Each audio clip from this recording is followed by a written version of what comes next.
geser dia sendiri, dia miring ke pinggiran gua. Belum pakai baju, gua masih pakai celana kolor lah, celana pendek. Meluk. Gitu. Apa gitu itu? Ya seperti itu. Bang. Gitu. Gua nggak bisa ngapa-ngapain bang. Ceritanya gua mau nolong. Yang akhirnya dijadiin istri sama gua karena cakep, sayang dikasih ke orang. Istri yang sebelumnya gimana? Udah akur bang. Oh. Malahan dari satu rumah itu saya bisa punya 4 istri bang. Dari satu penampungan itu? Iya. Pas gua pulang ibu saya meninggal di situ. Saya merasa berdosa karena nakal saya dulu belum bisa membahagiakan orang tua dari situ.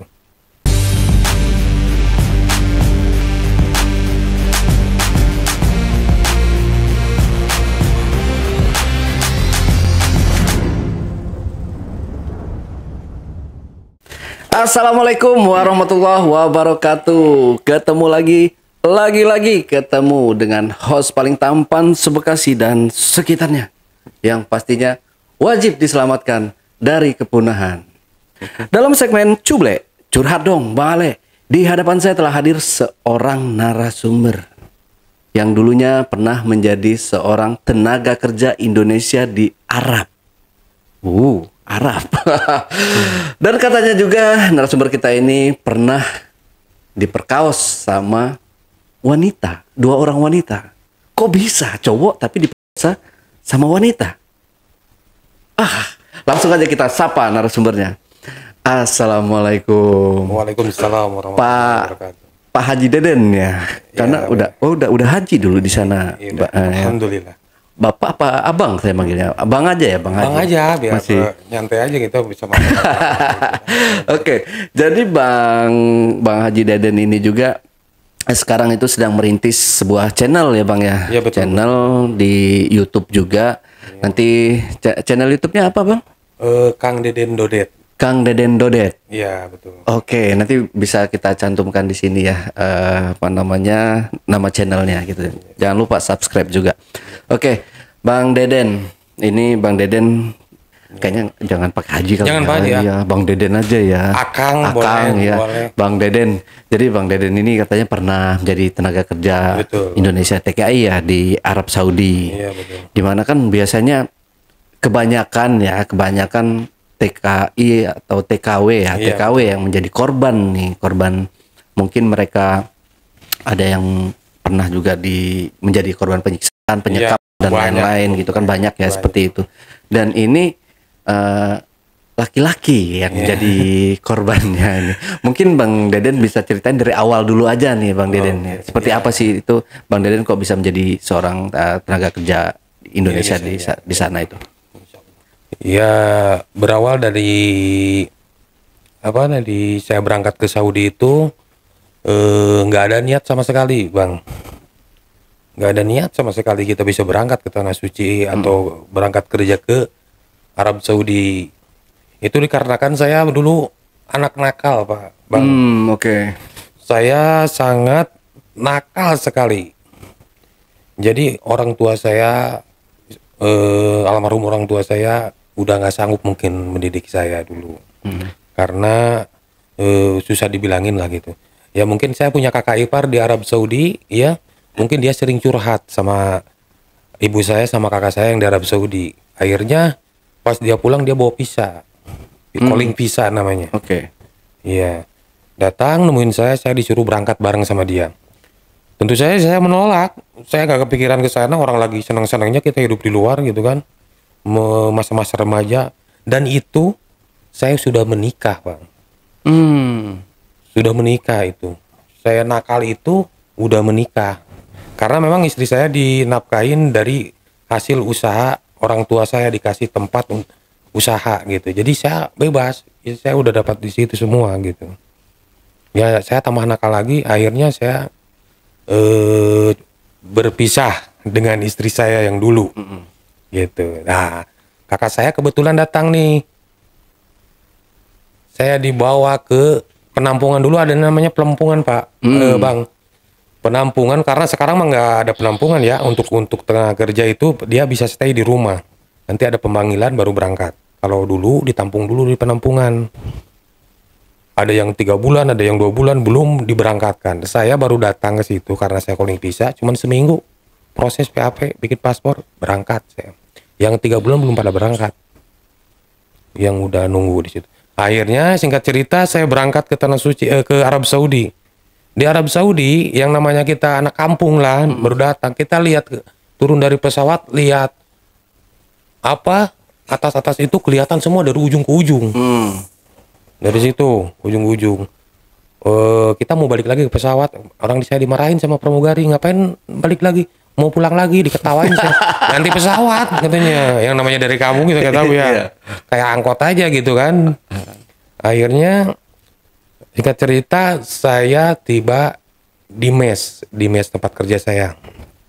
Saya kerja di salah satu pabrik. Di sana pabrik karpet, produksi karpet permadani yang sering ada di rumah-rumah itu. Ya dari situ saya dikasih mes, dan di situ campur ada orang Pakistan, Filipina, India, semuanya itu bergabung gitu. Memang ada blok-bloknya, Indonesia semua, Bangladesh semua gitu kan. Di situ keluar malam, pulang malam, kita nggak tahu dunia. Arab Saudi waktu kerja di situ tuh bang. Timbul rasa kejenuhan saya di situ. Kejenuhan, dan saya pengen pulang bang, nggak betah. Saya bikin ribut terus di situ bang. Bikin masalah terus sama orang Pakistan, sama supervisor saya pukul kayak besi itu yang ada di, kan di pabrik banyak besi-besi itu kan, kayak besi bubut gitu. Saya pukul bang. Maksud saya itu biar saya dipulangin, ternyata enggak bang. Malah saya di skor, mau dilaporin ke polisi. Di sana polisi kan nangkap, wah bahaya di sana. Cuman manajer saya itu mungkin dia, meskipun saya pengen pulang, tapi kinerja saya mungkin dibilang bagus menurut manajer ya, rajin gitu. Akhirnya saya dibela, udah lu pergi aja, tapi paspor lu nggak kasih katanya. Lu mau pulang lewat tarhil itu ya imigrasi lah, deportasi. Silakan kalau mau kerja di tempat lain, banyak di sini kerjaan.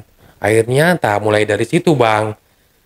Mulai dari saya keluar dari perusahaan itu, dari tempat saya kerja ini, otomatis saya kan ilegal, tapi saya masih punya IGOMA itu KTP pak. Jadi kartu tanda penduduk Arab Saudi masih berlaku 2 tahun gitu.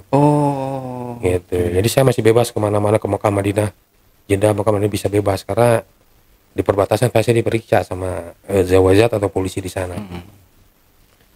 Ya, singkat cerita, saya pergi, kalau di sini kan ada Tang City gitu, kalau di Tangerang itu kan tempat main jalan-jalan kalau malam minggu gitu kan, belanja. Kita main nih namanya di Jeddah, waktu itu ramai bang. Di Jeddah waktu itu, sekarang masih sepi bang. Kemarin saya ke situ ke umroh ke Mekah lagi tahun 2024 kemarin, April kalau nggak salah. Udah sepi bang, nggak kayak dulu.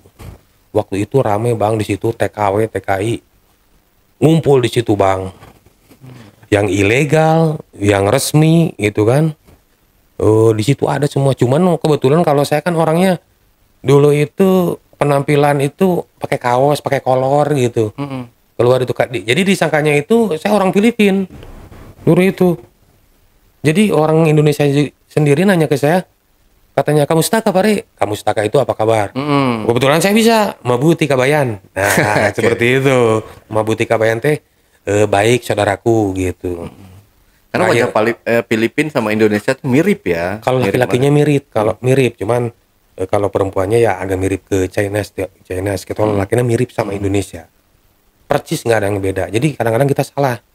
Misalkan nggak abang orang Filipina, tapi kayak saya ragu mau nanya, orang Indonesia saya ragu nih, kayak orang Filipina kalau belum ditanya gitu. Seperti itu. Akhirnya saya di sana banyak kenalan bang di tempat main itu, atau perempuan paling banyak atau laki-laki. Cuman kalau kenal di sana sama perempuan, kita itu tukeran nomor dulu itu. Saya belum tahu dunia luar yang namanya di Jeddah atau di Arab Saudi itu, ya di Jeddah khususnya kan, Jeddah itu internasional. Jadi berbagai negara itu adanya di situ bang. Muslim, non Muslim adanya di situ. Karena di situ pusat industri, pembuatan pabrik susu, pabrik karpet, semuanya di situ ada. Jadi setiap liburan hari Jumat di sana, kalau di sini hari Minggu kan, di sana hari Jumat. Liburnya itu. Dan setiap adzan di sana, toko-toko itu tutup semua bang. Setiap adzan maghrib. Setiap azan.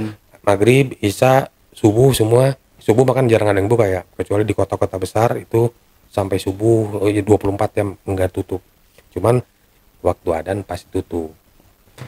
Kalau nggak tutup kita kena denda. Kalau 3 kali nggak tutup langsung nggak boleh usaha, tutup selamanya. Kalau di kita Pamong Praja bang, kalau di sana Baladiah namanya. Gitu. Nah singkat cerita saya bang kenalan salah satu cewek ya. Karena memang kita di sana udah, singkat cerita saya udah 2 tahun nih. Semenjak saya keluar dari tempat saya kerja dulu itu saya 1,5 tahun bang. 1,5 tahun resmi gitu kan. Jadi kita nggak tahu dunia luar, pabrik, pabrik mes. Cuman kalau hari Jumat ya kita bisa umroh, kita umroh pertama dulu itu kan. Bisa haji setahun itu, bisa haji kita itu kan. Setelah itu bang, kenal sama cewek, kita main BBM zaman dulu bang. Kita nggak tahu nih cewek ini. Tahu-tahu saya kenalan itu orang Madura, orang Cianjur, ya berbagai daerah di situ ada bang. Tapi yang gue bingung, ya kan, yang namanya kerja di majikan kalau resmi dia nggak bakalan bebas itu. Gue nggak tahu dulu itu. Kok bisa bebas nih perempuan, bisa main, bisa tinggal di rumah. Biasanya kalau pembantu kan di majikan nggak bisa keluar, kecuali kalau diizinin sama majikannya keluar gitu. Kecuali mau belanja, mau itu. Nggak tahu nih. Udah bang sini main, dia WA. Di mana? Gue nggak tahu ini tempatnya, orang masih baru kata. Padahal memang selama 1,5 tahun di pabrik dulu kerja, kita nggak tahu kemana-mana bang. Taunya Mekah doang. Kita dari Jeddah ke Mekah itu ya kurang lebih 1,5 jam. Naik taksi. Ceritanya kita main nih ke perempuan bang. Ya karena laki-laki, naluri laki-laki ya. Apalagi kita jauh dari istilahnya kalau yang punya bini misalkan jauh dari bini ya rasa kangen mungkin ada rasa naluri sebagai laki-laki itu keluar, apalagi di sana itu hawa kita itu panas menunjuk meskipun dia pakai serba tertutup tapi naluri kita itu lain, pikiran gitu tuh lain bang. Hawanya itu lain, beda sama di Indonesia terbuka udah biasa. Maksudnya yang ketat-ketat itu udah biasa kita lewatin ya, nggak terlalu difokusin gitu kan. Kalau di sana meskipun tertutup, apalagi orang Bangladesh, orang Pakistan ya istilahnya orang-orang negara lain, kalau ada cewek satu yang lewat, ini mata terus sampai dia tuh nggak kelihatan, baru dia nengok yang lain. Gitu bang.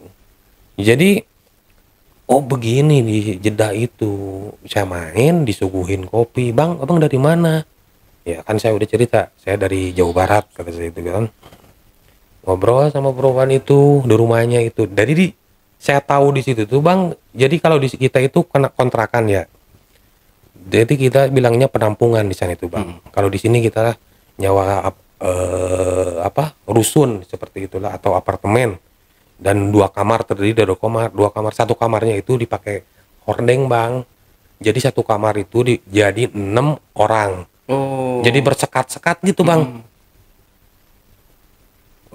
Ada 2 kamar berarti kalau satu kamar misalkan 4 orang, 2 kamar berarti 8 orang misalkan gitu kan. 2 kamar.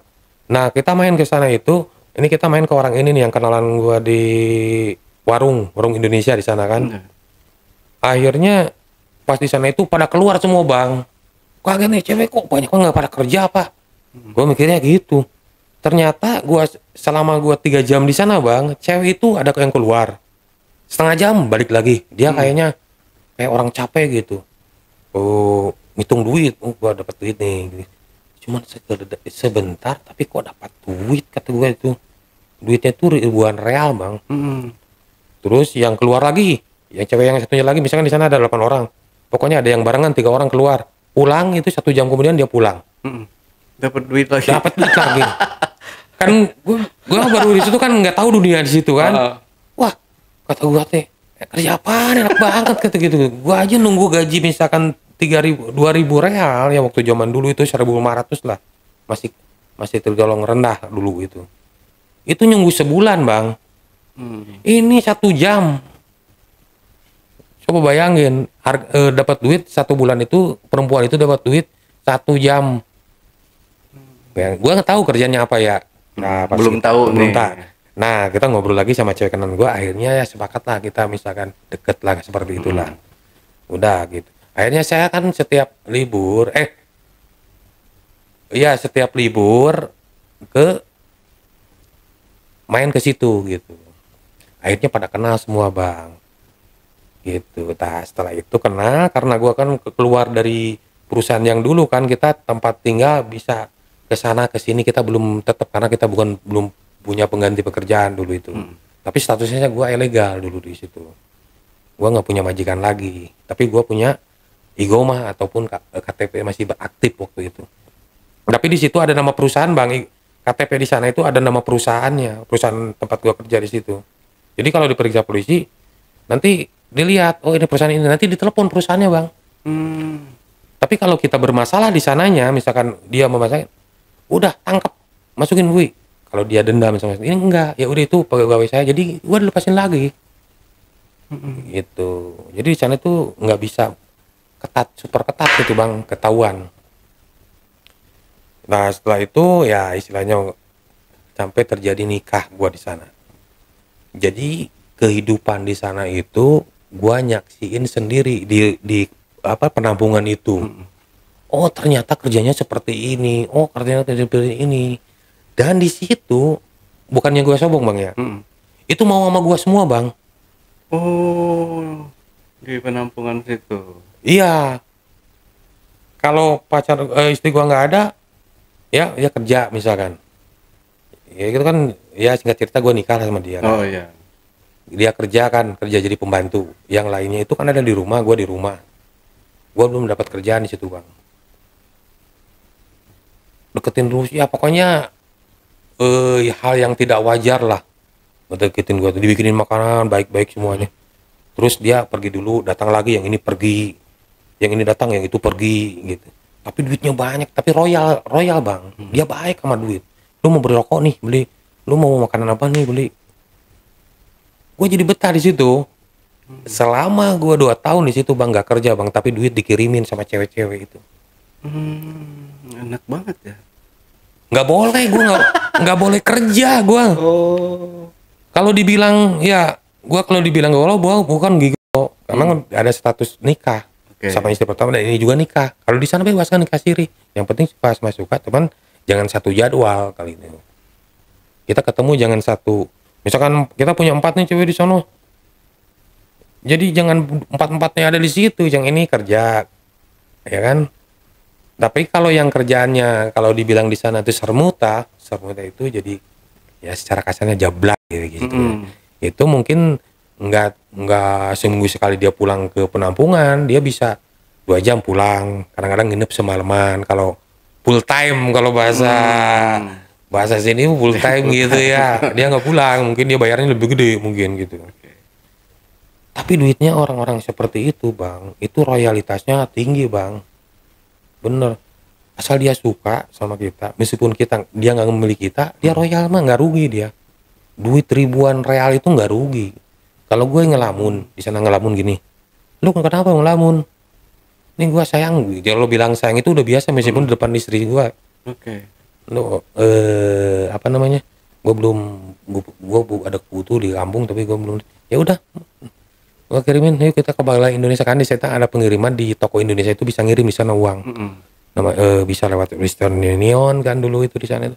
Bisa nitip ke tukang bagala atau tukang toko Indonesia itu bisa nitip, tapi kan ada profit yang lebih gitu, gitu misalkan biayanya gitu, adminnya seperti itu. Nah dari situ, jadi sih ada satu jemaah di sana itu yang dari 8 itu satu jemaah, dia kebetulan ada di rumah dan gua pulang dari luar. Banyak yang nawarin kerjaan gua bang di luar itu. Gak mau kerja nggak boleh sama ini. Lu diem di rumah, lu mau ngirim bilang aja ke gua. Lu mau rokok, bilang ke gua secara kasarnya gitu kalau bahasa sini gitu kan. Ya udah, kata gua tapi gua nggak mau dikekang, gua pengen main di sana. Ya udah main, tapi jangan kerja. Lu balik kalau beres balik. Sama cewek yang kenalan pertama itu yang diceritain pertama itu yang ketemu di toko Indonesia, terus gua bawa ke rumahnya. Terus ada jemaah 8 orang itu. Nah ini yang pertama ini Dia orangnya rajin bang, kerja normal, jadi pembantu. Dia cutinya seminggu sekali. Oke.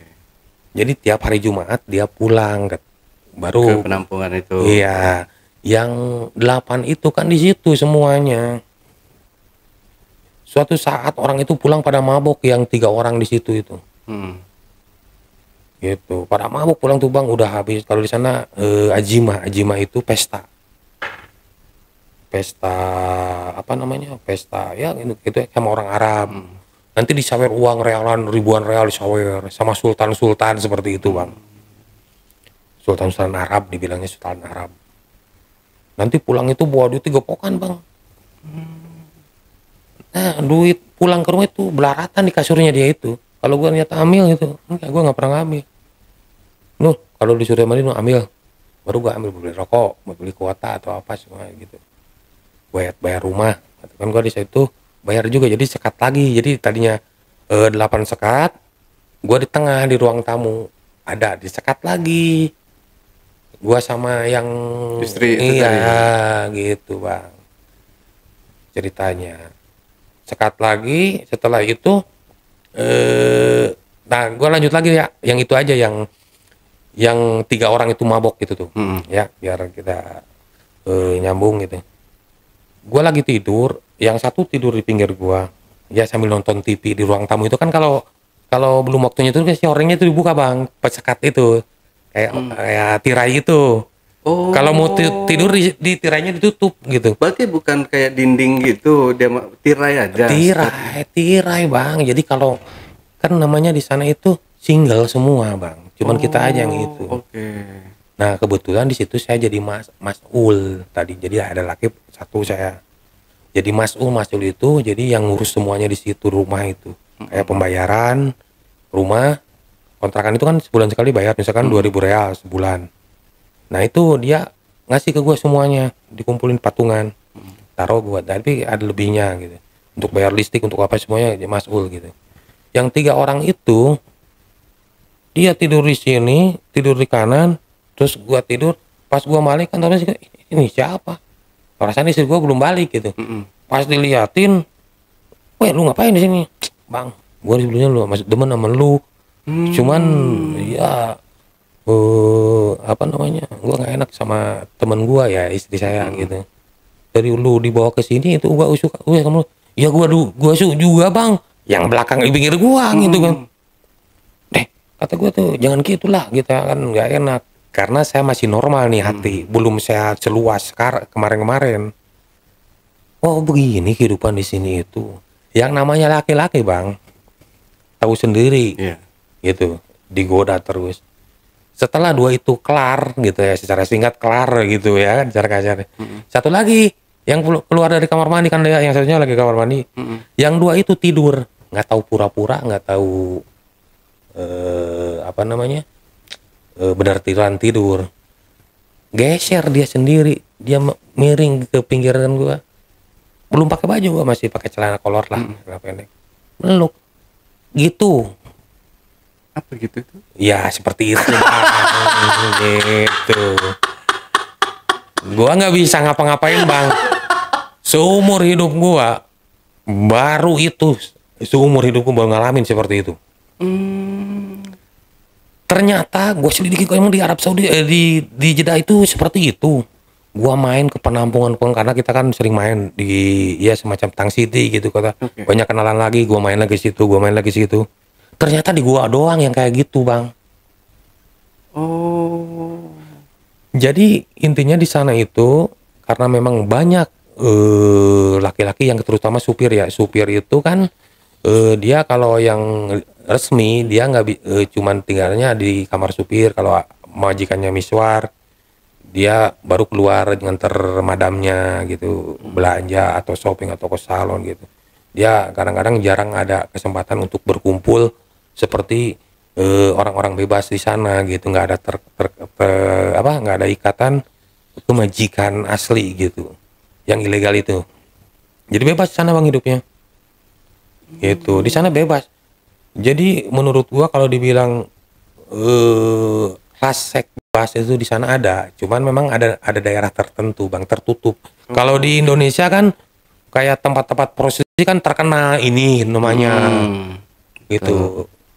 Ini namanya ini tempat prostitusi. Kalau mau cewek tuh ke situ. Kalau di sana kan tertutup, nggak ada yang tahu bang.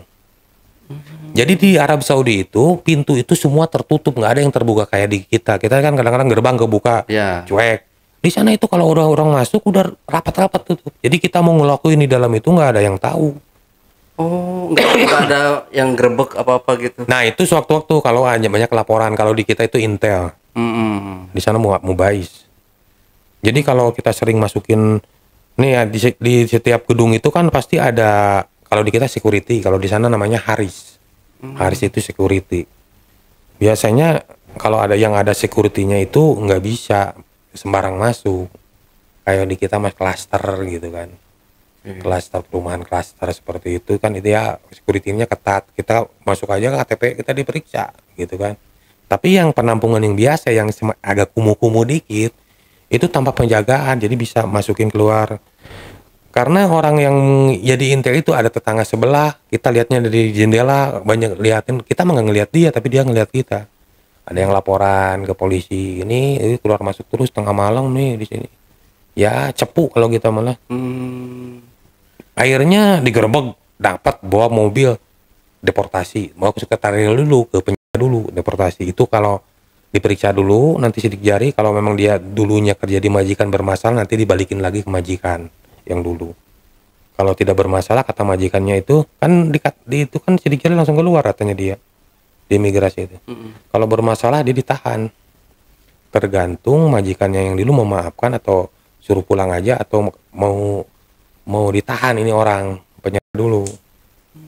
Kalau memang dia nggak bikin kasus, mungkin dia langsung dideportasi, dipulang atau di tarhil di penjara dulu mungkin seminggu. Bukan, jadi penjara itu nggak kayak kita di penjara teralis besi gitu. Kalau di sana kan kayak mes, jadi kasur itu banyak, nggak kayak pakai teralis enggak. Di sana tarhil itu namanya. Jadi nggak segampang orang bilang penjara gitu, serem, padahal enggak di sana. Kalau untuk deportasi, deportasi di sana enggak. Jadi ya lanjut lagi cerita, gue dapat cewek lagi bang, karena gue di situ singkat cerita gue agak koslet nih di situ, karena setiap hari baru itu istri gue itu, gue pindah lah, jangan di situ, karena kita udah wawasan udah luas sana lokasi pindah ke tempat ngontrak sendiri bang. Ada yang mau kabur dari Riyadh, kan kita waktu itu zaman Facebook baru-baru itu Facebook itu keluar itu. Kita bikin akun, jadi terus ada TKI Riyadh, gue nggak betah di sini, ya curhat di Facebook itu di inbox, pengen kabur gimana caranya. Kebetulan singkat cerita saya koneksi udah banyak, dari mulai driver kontainer dari Riyadh ke Jeddah. Gue telepon, lu mau nggak bawa itu ada TKW yang mau kabur ke Jeddah katanya. Oke siapa, harganya 2.000 real katanya. Oke, sip, 2.000 real. Akhirnya janjian sama si perempuan itu, dia 2.000 kan real itu berapa rupiah? kalau sekarang itu 4.000, kalau satu realnya itu 4.500 kalau nggak salah realnya itu. Satu realnya. Kalau nggak salah gitu ya sekarang itu kursnya itu. Jadi bang, nanti dibikin casual. Jadi si perempuan itu kan pembantu, kadang-kadang pagi-pagi disuruh belanja ke pasar. Nah di situ mulai dia kabur, nggak balik lagi. Nanti dijemput, ada yang jemput, masuk jemput, terus masukin ke bagasi bawah, kan tahu kontainer bang? Iya. Kayak mobil ngangkut Unilever itu yang bahan baku. Kalau di sana kan bawahnya itu ada tempat penyimpanan bang. Kalau di kita nggak ada. Belum aja tangki bensin paling di bawahnya itu kan. Kalau di sana ada ruangan khusus. Jadi si perempuan TKW itu diselipin aja di dalam. Tapi ada kipas di dalam itu bang. Cuman dia nggak bisa duduk, telentang aja atau mikir gini. Iya. Itu selama beberapa puluh jam dari Riyadh ke Jeddah. Itu 1 jam sekali berhenti di gurun, di perjalanan dikeluarin dulu, takut mati. Ya, banyak kejadian yang meninggal. Oke. Gitu. Turun dulu, ya udah sekalian normal, masuk lagi ke dalam, jalan lagi, karena nanti ada checkpoint di situ tuh di antara Riyadh ke Madinah, di pertengahan itu ada checkpoint. Dari Madinah ke Mekah itu di pertengahan jalan itu ada checkpoint. Dulu belum ketahuan, masih aman. Nah sekarang udah pada tahu polisi Arab Saudi, pasti ketahuan ngumpet di sana itu.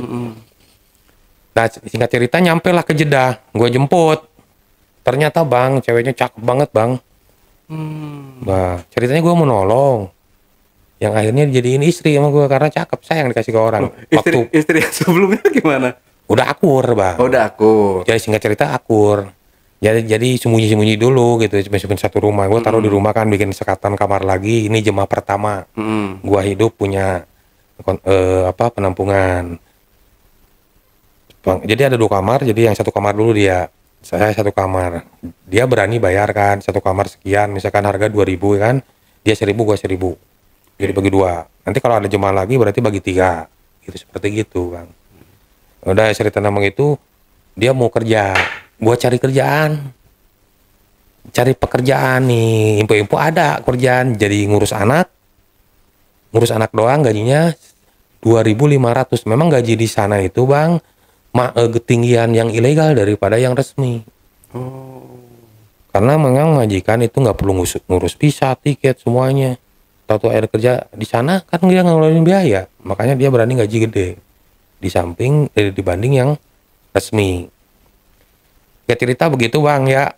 Itu udah jadi kontak sama gua. Ada lagi yang kabur bang.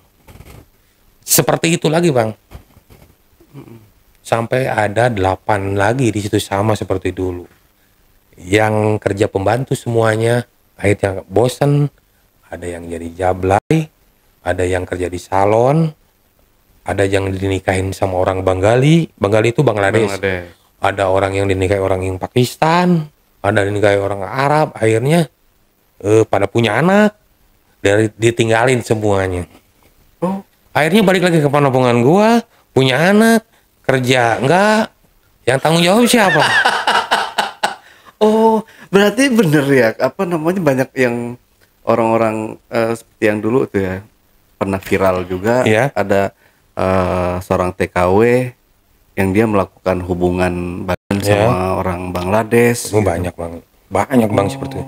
Saya pernah ngalamin ini kejadian real saya sendiri. Saya hanya menceritakan bukan kejadian orang lain, saya menceritakan kejadian real sendiri saya ini. Karena memang saya pengen mencurahkan ya pengalaman saya, membagikan pengalaman saya seperti ini, karena memang jangan sampai yang lain gitu sama seperti itu. Karena niatnya bekerja kita ke Arab Saudi fokus untuk bekerja. Ada pepatah mengatakan, kata orang Arab Saudi bang, ini kan lambangnya orang Arab Saudi kan pedang, kaget saya. Pedang, pedang sama pedang, tengahnya pohon korma kan? Oke, ya. Ya kan? Kalau lu ke, kalau lu ke Arab Saudi, ya, kalau ke kanan lu belok, dapat pedang, akhirnya lu hukum pancung istilahnya gitu. Kalau lu ke kanan, lu dapat hukum pancung juga sama. Jadi jangan macam-macam, lu harus lurus di sana. Kalau mau kerja gitu kan. Nanti kalau lu udah kerja, udah mencapai sukses, nanti merasakan manisnya buah kurma, manisnya kehidupan, manisnya masa depan. Nah itu seperti itu. Kata orang sana, saya tapi nggak tahu. Tapi memang gua pikirin itu memang benar. Kalau niat kerja di sana kerja, cuman di sana bang godaannya bang, iman kita harus zuber. Double imannya itu. Khususnya di Jeddah ya, di Jeddah memang kalau menurut saya dulu kan tempat kelahirannya Abu Jahal, nafsunya bagaimana gitu kan. Kita lihat cewek lewat aja tertutup semuanya dan pakai baju yang longgar semuanya, mengundang birahi. Kita aja di Indonesia yang biasa lihat perempuan pakai jeans, pakai ketat-ketat udah biasa ya. Tapi di sana tertutup, kita kerangsang bang. Itu nafsunya lain bang. Pas gua datang ke Indonesia nih, gua balik, semuanya lama di sana misalnya 15 tahun misal, ya kan. Pulang ke Indonesia, gue lihat yang gitu biasa bang. Asawat nggak keluar. Tapi kita di sana begitu. Memang hawanya lain bang. Menurut saya pribadi gitu, nggak tahu menurut orang-orang teman-teman saya pejuang devisa di sana gitu, apakah mengalami hal serupa seperti saya gitu kan.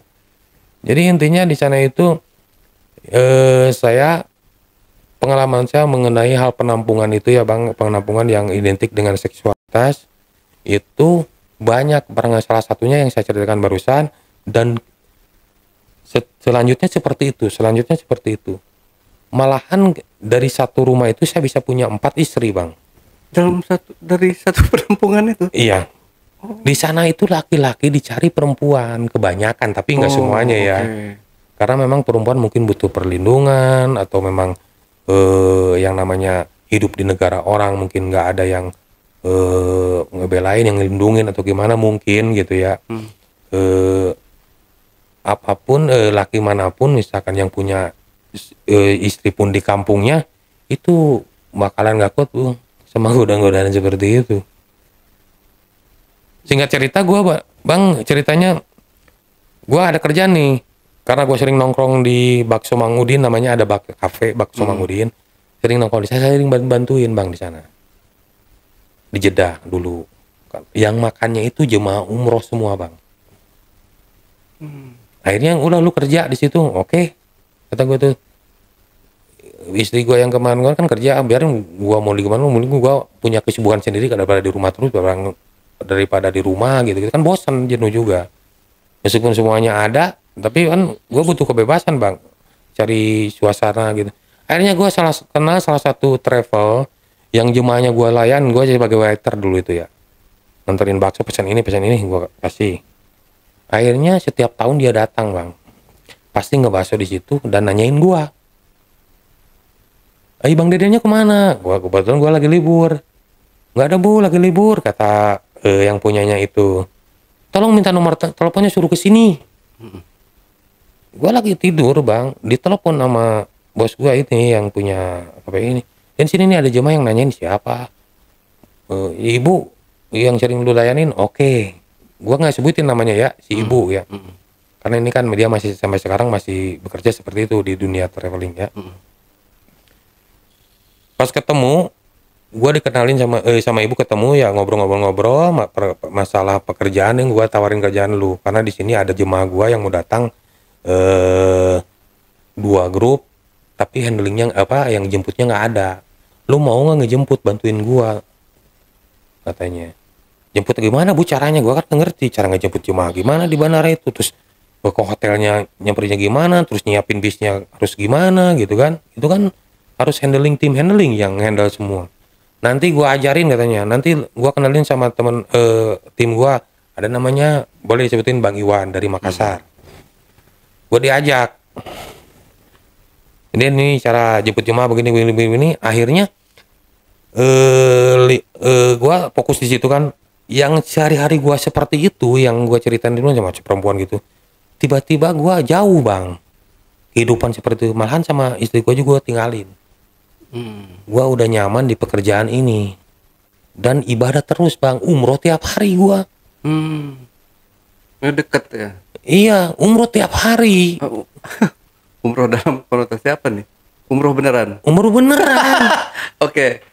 Ya karena kita kan yang dijemput di bandara King Abdul Aziz di Jeddah itu kan tamu Allah yang berangkat umroh. Jadi di sana itu bang kita jemput nih, masukin ke bis, udah dijemput gitu, suruh naik ke bis. Setelah naik ke bis kita bagi nasi bok ya. Setelah nasi bok udah berangkat menuju Madinah. Dari Mekah ke Madinah itu menempuh waktu perjalanan 5 jam kurang lebih. Jadi kita sebelum berangkat kita pidato lah, public speaking ya, assalamualaikum warahmatullahi wabarakatuh, seperti itulah. Akhirnya jemaah nih menuju perjalanan dari Jeddah menuju Madinah ini bu menempuh waktu 5 jam perjalanan insyaallah bu. Setelah nyampe di Madinah saya bagiin kunci, disuruh makan. Kalau misalkan datangnya jam 8 pagi suruh makan malam dulu, baru ke hotel bagiin kunci. Nah kerjaan gue seperti itu. Nah, itu bisa di upping sama teman saya namanya Iwan dari Makassar itu. Setelah satu rombongan itu beres kelar sampai pulang lagi ke Indonesia, nah gue baru ngerti gue dikasih duit sebesar 2 kali gaji kerja gue di pabrik. Kan enak, cuman 12 hari bang, 2 bulan gaji dari kerja gue pertama. Ini murni real halal gue yang kerjain, nikmat saya pakainya bang. Daripada yang kemarin dikirimin perasaan biasa-biasa aja. Kalau ini kita nemu 100 real aja nikmat yang dibeli makan gitu semua. Nah dari situ gue berpikir, oh nih gue mungkin udah sama Allah udah disuruh balik lagi gue nih, gue udah melimpang jauh nih. Jadi dari Indonesia itu dikirim ke sini biar gue bener, orang tua itu mikirnya malah gue tanpa edan istilahnya gitu kan. Nah ini teguran sama Allah, mungkin gue dikasih kerjaan seperti itu dan gue tiap hari di Mekah Madinah bang, tiap hari masya Allah. Saya orang lain mungkin tidak bisa seperti saya, tapi mungkin ini jalan Allah jadi saya bisa gitu. Hari-hari ibadah terus bang, ke Mekah Madinah Jeddah, Mekah Madinah, dan itu jemaah gue bawa ke tukang bakso itu lagi makan. Jadi langganannya tambah banyak, gue dikasih tips sama bos itu yang dulu. Sampai gua dimodalin sama orang India, orang Arab, orang Yaman. Gua mau buka toko tapi lu yang ngurus, gua modalin lu. Oke, itu belum musiman, nih umroh udah habis ya. Musim umroh udah habis, berarti datang musim haji. Nah musim haji gua nggak terlalu main bekerja di situ. Gua dekor tempat bang, dikasih tempat, didekor nata korma, coklat, berbagai macam coklat dari Turki, dari Switzerland, ada semuanya di situ. Toko elit lah, toko VIP, didekor sama saya semua. Percaya bos itu bagus. Jemaah gua itulah masukin ke toko situ langsung, nggak toko-toko yang lain. Sampai maju, sampai buka toko branded, jam branded, Breitling, T-shirt, semuanya ada di situ. Ada tumbling, ada yang asli. Tapi kadang-kadang jemaah nawar yang asli murah banget. Gua kasih yang tumbling bu, ini yang mau persis sama, nggak ada bedanya. Ini misalkan 5 juta, ini harganya 1 juta. Tapi sama, nggak ada yang beda, cuman nggak ada garansi. Kalau ini ada garansi internasional, di Indonesia kalau ada apa-apa bisa garansi gitu sih. Cara marketing gua itu orang itu, gua salut, maju saya bang. Ceritanya emang gua mau balik, kan nggak ada paspor gua. Ini disingkat ya, pokoknya ceritanya panjang ini. Kita ngobrol itu bisa nyampe 4 jam, itu 5 jam belum beres. Ini disingkat-singkat aja. Kalau memang penasaran yang lain ya mau cerita lagi, mungkin insya Allah cerita lagi ya bang. Next time ya. Iya, dari perjalanan gua sampai gua balik ke Indonesia misalkan, ini singkat-singkat aja. Gua bingung kan, ibu gua sakit udah parah, ginjalnya udah dioperasi, udah dibuang karena pembusukan. Dia di rumah sakit, gua nggak bisa pulang karena paspor gua ditahan sama tempat gua kerja dulu. Gua mau ngasih ke situ, mau pulang. Namanya gua bergaulnya luas di sana ya, alhamdulillah. Gua bisa balik bang, resmi, nggak perlu ke deportasi gitu. Kalau deportasi itu 10 tahun kita nggak bisa balik lagi ke sini bang, nggak bisa balik lagi ke Arab Saudi, udah di blacklist kita. Contohnya gua kemarin bisa balik lagi, berapa kali balik ke Makkah aman karena gua nggak sidik jari bang. Zaman gua berangkat datang ke Arab Saudi nggak ada sidik jari namanya bang. Pulang nggak ada sidik jari. Kalau yang sekarang dari mulai 2000 mungkin sampai ke sinilah, itu datang di sidik jari, pulang sidik jari. Jadi ketahuan yang pernah masalah itu, keluar datanya semua. Tertolak di imigrasi, dibalikin lagi. Gitu.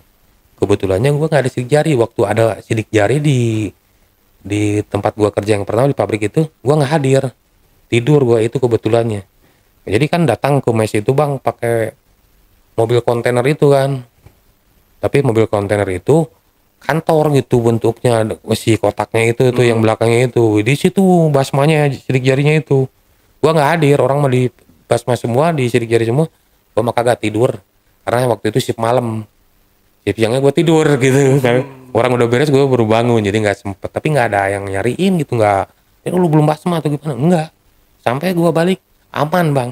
Jadi gua balik, tapi waktu itu memang zamannya gue bisa balik pakai paspor orang bang, nama orang, tapi foto gue ganti. Itu ilegal, itu sangat itu. Tapi itu dulu ya, mungkin bisa di blur atau di selain gitu. Itu paspor orang Madura, orang Surabaya Madura. Namanya itu sampai sekarang gue inget, Nurosan gitu. Gue ngapalin mau balik itu, ngapalin nama sampai 3 hari. Gue mau balik itu ngapalin nama, takut ditanya di imigrasi itu, nama lu siapa misalnya gitu kan. Arman Dono Rosan gitu. Jadi oh ya itu nggak ke-scan kan, cuman ketahuannya di Soekarno Hatta. Gue mau ketahuan di Soekarno Hatta, mau ditahan gimana, gue warga negara situ. Gitu kan. gitu. Ya tuh misalkan ini kok orangnya kemana orang ini? Ya diarah pak, nggak balik lagi. Saya mau pulang dari dulu pak, nggak bisa karena paspor ditahan sama majikan pak. Ini siapa paspor orang? Ya orangnya di mana ini? Ya nggak tahu. Lu bisa dapat paspor ini di mana? Nggak tahu pak. Cukup nggak tahu aja kan. Emang gue nggak bisa ngejelasin. Gitu. Akhirnya gue bisa nyampe kayak orang resmi pulang, bawa oleh-oleh, bawa kayak jemaah umroh orang gabung sama jemaah umroh. Itu orang nggak bisa seperti itu bang. Orang pulang pasti lewat tarhil, lewat deportasi. Yang nggak punya paspor, dibikinin sama KJRI SPLP, surat laksana paspor sementara itu. Kalau gua dulu zaman gua tahun berapa, udah puluhan tahun lah. Sampai kalau dihitung sampai sekarang, Oke. sekarang mau ketat. Gitu. Berarti mereka di sana itu banyak yang tanpa visa, tanpa paspor ya, yang kabur-kaburan gitu. Kan kalau di bulan puasa gitu ya, sering kita nonton juga siaran di berita di TV. Jadi mereka ada di suatu jembatan, di kolong jembatan itu kan ada orang Indonesia itu. itu. Itu bang, bener bang. Nah itu berarti mereka itu memang udah nggak bisa pulang lagi ke Iya, Indonesia. betul bang. Bang, itu namanya bang di Kolong Kubri namanya. Oke. Saya sehari-hari di situ, saya pernah ngalamin di situ bang. Di Jepang jembatan. Kolong Kubri, Kubri itu jembatan di Kolong Kubri. Di situ ada blok-blok bang. Di sebelah sini Filipina semua, di sebelah sini Indonesia semua, di ini India, Pakistan, pokoknya campur di situ. Nanti ada bis-bis yang datang di situ tuh. Ada misalkan 5 bis ngebaris. Nanti si petugas itu, Jawazat itu nanti suruh ngebaris ini orang-orang ini. Nanti ini diambil, bos, masukin ke mobil. Tapi lihat orang ini nggak tahu kenapa itu orang tahu gitu. Oh, lu mah jangan situ. Nggak tahu ada masalah apa, dia cuma ngeliat doang gitu, nggak tahu kenapa ada yang di cancel. Mungkin ya kalau dibilang mimilikan kata orang Sunda itu bukan rezekinya, dia mau balik gak bisa balik-balik gitu, belum waktunya mungkin, padahal nggak ada masalah apa. Akhirnya ditolak, udah kamu jangan masuk mobil. Saya yang udah masuk mobil semua dibawalah ke Tarhil, namanya penjara ya, di sini mau penjara itu Tarhil, nanti diproses bang. Nanti daftarnya ini majikannya di mana ini, terus ininya nanti disidik jari itu keluar semua majikannya ini, nanti ditelepon sama orang-orang itu majikannya itu. Kalau dia pas kaburnya dulu itu bermasalah ya diproses, kalau majikannya menuntut majikan yang dulu. Kalau yang enggak ya langsung dipulangin, dideportasi gitu. Jadi itu udah diangkut 3 bis itu datang lagi besoknya bang, penuh lagi. Itu ribuan bang. Oh, rame. Bukan 10-20 ribuan kalau dihitung mah. Itu nggak habis-habis. Semenjak di situ ditutup, baru ada namanya di mes haji dulu yang mau pulang daftar ke KJRI. Akhirnya ditampung di mes haji lama, di Jeddah adanya ya. Mes haji yang lama di Jeddah. Jadi kayak semesi di sini itu kan, gedung panjang gitu. Ditampung di situ semua bang. Itu dipulanginnya dari mulai pesawat sampai kapal laut dulu itu. Itu yang ngetriknya saya, nasi boknya itu. Kebetulan saya kerja ya, kalau bukan musim umroh kita masuk ke catering. Kalau ini peluang nih, gue ikutan kerja catering, gue jualan kartu bang, kartu SIM card Indonesia. Oke. 10 real satu, yang dulu waktu itu belum kuota, pulsa 3.000 atau 5.000. Saya jual 10 real satu. Itu ada ribuan, berapa jumlah yang keuntungan saya di situ. Saya kenapa saya bisa punya kartu Indonesia di situ? Kerjasama dengan pihak ya pramugari, nggak disebutin itunya ya, yang bawa yang landing di Jeddah. Dia makan di restoran, salah satu restoran Indonesia. Saya sering makan di situ, akhirnya kenalan, dan saya nitip beli kartu. Jadi semua sistem saya pelajarin di situ bang, buat cari duit yang gampang di situ. Memang gampang dulu cari duit. Kita beli ati onta ya, ati onta. Gua keringin, sisitin tipis-tipis kayak keripik, bungkusin, jualin ke jemaah 5 real, 10 real 3, laku habis. Modal cuma 50 real, jadi duit 1.000 real, berapa puluh persen keuntungan. Rokok aja, rokok Indonesia nih, rokok Indonesia di sana itu kalau kita pesan ke kru sekian slop, satu slop misalkan dihitungnya kan beli harga 2,5, normalnya kita beli 300 misalkan, atau 27, dia nggak pernah ngambil gede gitu. Akhirnya gua jual di sini di Arab Saudi untuk sekarang harganya itu 160 real, berarti 750.000 lah. Kita beli 300 dijual 750.000, berarti keuntungan kita berapa per slop. Gue jadi di situ lupa sama dunia gua yang dulu bang, yang jahanam istilahnya di situ. Hampir saya sampai sekarang saya pulang di Indonesia, ibu saya sakit, pas gua pulang ibu saya meninggal di situ. Saya merasa berdosa karena nakal saya dulu belum bisa membahagiakan orang tua dari situ. Ya dari situ gua mulai terbuka, ibu gua udah meninggal. Pokoknya bapak gua, ibu gua udah meninggal. Dia belum bisa memberikan kebahagiaan pada orang tua saya bang sampai sekarang bang. Sekarang saya begini juga saya rasanya saya nggak bisa membahagiakan orang tua sampai sekarang. Saya paling nakal, jadi saya anak laki-laki paling besar bang. Kakak saya 4, meninggal 1, perempuan semua bang. Adik saya 3, laki-laki 1, perempuan 2. Berarti di keluarga saya laki-laki cuma 2. Saya paling gede laki-lakinya. Saya anak yang paling dimanja di keluarga gua. Makanya saya nakal. Jadi anak yang paling dipengen sama orang tua, jadi apapun dimanja. Tapi gua bisa terjun di dunia keras gitu. Yang namanya di luar negeri keras bang, gak kayak di Indonesia. Bisa berjuang seperti itu. Makanya orang pada salut sama gua tuh, lu orang dimanja tapi lu bisa hidup merih gitu. Dari mulai nol sendiri gua. Nah makanya gua yang jadi sesal itu setelah sekarang itu nyesal sama orang tua gua. Makanya bagi orang-orang yang punya ibu, masih ada ibunya, sayangilah ibu kalian gitu. Karena kalau udah tiada, nyeselnya seumur hidup gitu. Seperti itu. Berarti setelah pulang ke Indonesia akhirnya menikah dengan orang Indonesia gitu. Iya. Dan istri-istri yang istri siri ya kalau di sana berarti. Iya betul. Istri-istri sirinya itu udah dicerai semua, udah pisah. Jadi gini bang, kalau di sana itu bukan dicerai bang. Biasanya di sana nikah sebatas airport. Orang TKW kabur, kalau TKW di sana pasti tahu lah istilah kata seperti ini. Katakan. Jadi kalau misalkan ada yang pulang duluan istrinya, nanti udah sampai Indonesia, ya udah dia gua. Oh. Kebanyakan seperti itu, tapi ada yang komitmen yang sampai rumah tangga di Indonesia, sampai ada dari Arab sampai di Indonesia berumah tangga ada. Cuman kebanyakan seperti itu. Seperti yang gua bilang itu sampai sana itu udah pulang laki-lakinya atau perempuan yang pulang duluan, nanti dia udah sibuk dengan dunianya sendiri di Indonesia, dia sibuk dengan dunia di sini. Di sini paling gampang cari cewek. Berarti tanpa kita ketahui si cewek ini dia sudah menikah nih di Indonesia. Iya. Dia kerja di Arab Saudi. Nah, Itu bisa dinikahin.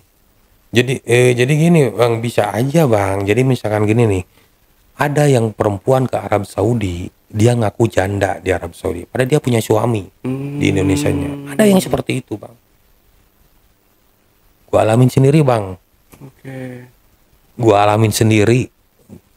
Udah gua ceraiin, dikirain lu jangan bisa bejat-bejat gua kalau nikahin istri orang. Gua nggak sudi kata gua tuh. Ketahuannya ya dari HP gitu, dari SMS gitu. Karena dia nggak terbuka masalah itu. Gua nggak mau jaga privasi gua, lu jaga privasi. Tapi suatu saat ya terbuka juga karena namanya bangke, gitu kan. Akhirnya seperti itu. Dan kalau yang udah pulang ke situ, lakinya nikah lagi, misalkan di sini di Arab, perempuannya di Indonesia nikah lagi. Kecuali kalau di Arab Saudinya ada yang berkomitmen, ya punya anak ngelahirin di Arab, dan terus pulang ke Indonesia, ada yang lanjut rumah tangganya gitu, diresmiin di Indonesia seperti itu. Tapi jarang. Tapi kalau kayak maksudnya menikah dengan orang lokal sana tuh jarang. Kebanyakan sesama asal dari Indonesia. Ada salah satunya gua sendiri ngalamin sama orang Filipina. Orang Filipina. Orang Filipina. Ya makanya kenapa saya bisa bahasa Tagalog sedikit-sedikit. Karena memang dulu waktu itu gua di pabrik itu nggak sempat gua ceritain karena disingkat ya. Gua kecelakaan ini, sobek. Ini gua dirawat di rumah sakit karena waktu itu kan mesin karpet itu ngerol gitu kan, ada mesinnya sebesar rumah. Gua cabutin pakai celurit yang kecil. Gua pegangin akhirnya ke sini brewek gitu. Seperti itu. Akhirnya gue dibawa ke rumah sakit pakai ambulan. Di situ dirawat ada orang Filipina yang perawatnya itu. Dia bisa bahasa Indonesia karena kerja sama orang Indonesia. Akhirnya kenalan. Jadilah. Ya di situ itu bang, segala sesuatu yang tidak mungkin menjadi mungkin. Tapi jarang seluas gua melangkah gitu. Gua kan bebas dulu, yang namanya ilegal kemana-mana. Ya mungkin orang-orang ilegal yang pernah bekerja di sana mungkin mengalami semuanya gitu. Salah satunya ya gua gitu. Enak ya Pak. Ya itu di sana itu nafsu apa? Makanya kalau kita kata pepatah mengatakan nih kayak lambang Arab itu, ke kanan kiri ya bakat pedang ya, istilahnya nggak dapat menemui kesuksesan. Makanya gue berpikir kalau gue gitu terus, duit meskipun banyak tapi nggak tahu kemana. Tapi alhamdulillah setelah kerja di travel gue bisa balik dengan jalur seperti itu juga, dan gue istilahnya bisa megang duit gitu. Kalau dulu puluhan juta tuh nggak tahu duitnya kemana. Duit cuma lewat doang. Tapi memang makan itu jadi nggak ada berkahnya mungkin menurut gue gitu bang. Tapi alhamdulillah gue setelah ke Indonesia di sini, ibu gue sebelum meninggal, pas gue datang nih, mungkin nggak lama ada sebulan, sebelum meninggal dia, sebelum meninggal itu 5 menit sebelum meninggal dia pesan sama gue, jangan kerja ke Arab lagi, jaga kakak-kakak kamu, adik-adik kamu, karena kamu laki-laki paling gede, gitu. Dari situ gue punya tanggung jawab. Akhirnya gue berubah total mindset gue, bukan kesenangan aja, yang saya menjaga keluarga supaya nggak bertengkar atau saling ngasih masukan. Meskipun gue adik, tapi tetap gue sering ngajarin kakak-kakak gue gitu bang. Begitu juga gue kalau ada rezeki gue sering berbagi sama keluarga, karena gue kalau udah tua ya kan, siapa yang ngurus gitu kalau bukan anak-anak. Begitu juga saya sama anak-anak, ya merasa berdosa waktu 15 tahun ninggalin anak. Pas pulang, anak waktu kecil masih baru bisa jalan, gua pulang udah SMP atau mau SMA, sekarang udah nikah mau punya cucu gitu. Berarti udah saatnya gua balik lagi ke yang punyanya gitu. Jadi mendekatkan diri yang sama yang punya. Jadi gua harus berubah karakter mindset gua supaya gua masa depan gua meskipun terlambat, tapi kata gua nggak ada terlambat gua untuk berubah gitu. Betul. Jadi ya jangan sampai seperti saya begitu tuh Pak. Bang, ya singkatnya gitu. Pasti dalam versi yang lain ada bang sebetulnya ceritanya, mungkin kalau cukup, tapi ya insya Allah nanti kalau perlu lagi saya cerita lagi, ada pengalaman horornya di sana itu. Ya, nanti mungkin kita Iya. ulas di Iya. next session ya, Iya. Bang Deden ya. Oke, terakhir Bang Deden. Jadi Bang Deden ini udah kembali ke Indonesia, Iya. dan akhirnya ya membina rumah tangga dengan keluarga Iya. tercinta ya, Alhamdulillah. dengan istri. Terus usahanya hanya di konten kreator itu atau? Oh, saya bekerja di bidang travel dan umroh. Bang. Justru di travel dan umroh. Iya betul. Saya bekerja di travel umroh itu pas pulang ke Indonesia, dan saya udah beberapa kali kerja di Kalimantan, di Papua, di Batam. Gua seringnya merantau bang, nggak betah gua di kampung sendiri. Akhirnya gua kerja di Bandara Soekarno Hatta. Terakhir kerja di tour guide. Bule-bule kayak gitu, orang Arab terus semua. Karena alhamdulillah gua semenjak gua di Arab Saudi gua bisa 4 bahasa alhamdulillah. Gitu. Lancar ya bahasa Ya, kalau Arabnya lancar, juga. kalau Arab ya bisa alhamdulillah insya Allah. Kalau yang lain ya masih lah bisa interaksi mah, kalau untuk bisa fashion enggak. Kalau untuk yang lain bisa interaksi malah gitu. Jadi gitu. Jadi bekerja di travel ini alhamdulillah saya karena memang dulunya saya di travel pernah di Arab Saudi-nya sebagai handling gitu kan. Jadi setidaknya travel Indonesia udah tahu saya gitu. Setelah pulang ke Indonesia ada yang nelpon saya, Den, apa kabar? Ini siapa? Nggak ada namanya. Gue udah di Arab dulu. Oh, kok tahu nomor saya? Ada info-info ya, nyariin saya. Udah kamu kerja di Arab. Tapi bukan travel yang sekarang nih. Ternyata travel yang dulu saya ngajak itu nggak lama bertahan karena memang pas gua masuk itu memang udah oleng gitu. Maksudnya dia mau mau gerakin lagi nyari jemaah yang banyak biar nggak ada modal gitu. Tapi dengan keadaan seperti itu gua nggak sanggup gitu. Karena butuh dana untuk transportasi di jalannya untuk eh nggak sampai pilot. Nah, kebetulan saya sama yang kerjaan sekarang yang komisarisnya ataupun direktur utamanya itu pernah saya ketemu di Arab Saudi. Waktu saya yang diceritain itu buka toko korma coklat kacang Arab. Dia mampir ke situ bawa jemaah. Tapi bukan dia masukin jemaah, enggak, dia lagi nyantai gitu, lagi ngopi gitu, makan. Masuk ke toko saya ngobrol-ngobrol gitu. Akhirnya cocok kayak abang sama kita tuh ngobrol gitu. Ngasih kartu nama. Nah, kartu nama pulanglah kok ya, pulang tadi dia seperti barusan saya ceritain, pulanglah. Ada kartu namanya di dompet saya sampai sekarang, Bang. Sampai bulukan kayak gini itu. Gua kontak. Ternyata dia buka transportasi di Bandara Soekarno-Hatta. Itu unitnya sampai 300 unit dia punya. Unitnya mau Alphard, Avanza, ataupun yang lain-lainnya. Itu waktu itu zamannya konvensional. Nyari tamunya bukan online kayak sekarang. Jadi kita bisa nerapin harga sendiri, misalkan ke Jakarta Pusat dari bandara 300 kita hargain 500 bisa. Kalau sekarang online udah harga tetap. Akhirnya datanglah corona. Buka umroh lagi. Alhamdulillah pas buka 2 bulan buka jemaah udah 2 kali, 1 bulan 2 kali ngeberangkatin. Satu grupnya itu 45 orang kali 45 berarti 90 jemaah. Sampai sekarang. Alhamdulillah gitu. Oke, gitu. Bang Deden ya, semoga sukses selalu. Amin insyaallah. Menyertai Bang Deden juga, dan semoga juga Bang Deden di kontennya ngomong kontennya ini tentang apa nih Bang Deden? Sosial Eksperimen? Enggak, Bukan? sosial kemanusiaan seperti itu. Cuman ya nanti kita mix, Allah, ya. kita mix nanti ada apa namanya, yang lain-lainnya gitu lah. Nanti kita mix, mungkin fokusnya di sosial aja dulu gitu.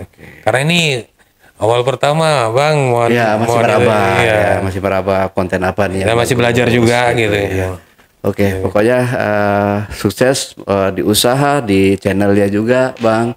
Dan buat teman-teman juga seperti yang saya bilang. Ya, mohon maaf, Bang. Ini travelnya gua belum sebutin ya, travel gua. Oh, boleh. Oh iya, travelnya apa nih? Mungkin teman-teman di rumah yang mau berangkat umroh, mau pergi haji. Iya.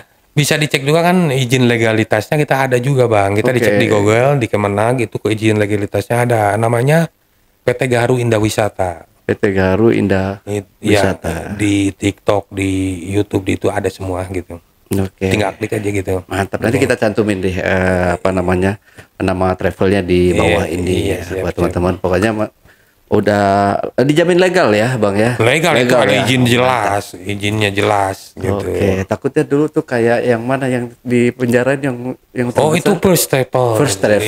Iya, itu semua kena dampaknya itu. Begitu juga kita kena dampaknya gitu. Karena dunia travel itu sebetulnya sering berkesinambungan. Kalau ada salah satu yang begitu, kita ke bawah-bawah. Jadi teman-teman hati-hati juga ya. Iya, hati-hati. Jangan dengan iming-iming yang lain, dengan iming-iming artisnya yang diberangkatkan. Jadi langsung daftar, enggak. Daftar di travelnya Bang. Izinnya lengkap. Izinnya yang paling penting itu izinnya. Jadi. Oke, terima kasih Bang Deden. Sama-sama. Nanti kita lanjut di next episode ya. Siap. Oke, teman-teman, itulah tadi obrolan saya bareng Bang Deden. Jangan lupa untuk selalu support channel YouTube Jejak Backpacker dan channel YouTube Ale Jejak Backpacker.